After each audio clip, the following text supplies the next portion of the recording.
नमस्कार राजांनो, बघा coding decoding असेल, एनॉलॉजी असेल किंवा अक्षर मालिका असेल, जिथं बुद्धिमत्ता 25 मार्काने येणार तिथं ह्या टॉपिकचं वेटेज जवळपास 7 ते 8 मार्कांचं आहे. त्या तिन्ही टॉपिकचं मिळून आणि खूप सोपे टॉपिक आहेत. खूप पटकन तुम्हाला याचे मार्क पेपर मध्ये ग्रॅप्स करता येतील, घेता येतील.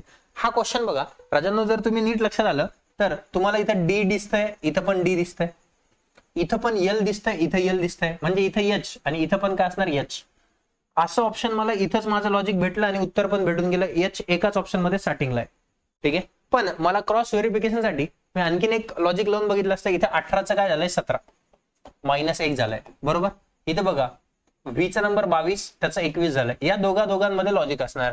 मग इथं किती आहे? इथं 19 आहे. हे -1 होऊन आलेलं असेल. इथं 20 पाहिजे. 20 नंबरला कोणतं लेटर येतं? टी. एच टी वाला ऑप्शन म्हणजे ऑप्शन नंबर डी वर गेला असतो. क्रॉस व्हेरीफाय पण करून बघितलं, कन्फर्मेशन पण केलं आणि एकाच ऑप्शन मध्ये एच टी दिसतंय, ते उत्तर टिक केलं असतं, पुढे गेलो असतो. असेच क्वेश्चन बघण्यासाठी चॅनलवरती नवीन असाल, चॅनलला सबस्क्राईब आणि शेअर करायला विसरू नका राजांनो, जेणेकरून आगामी एक्झाम मध्ये तुम्हाला आणखीन असे क्वेश्चन बघायला भेटतील जे की ट्रेंड मध्ये आहेत. धन्यवाद.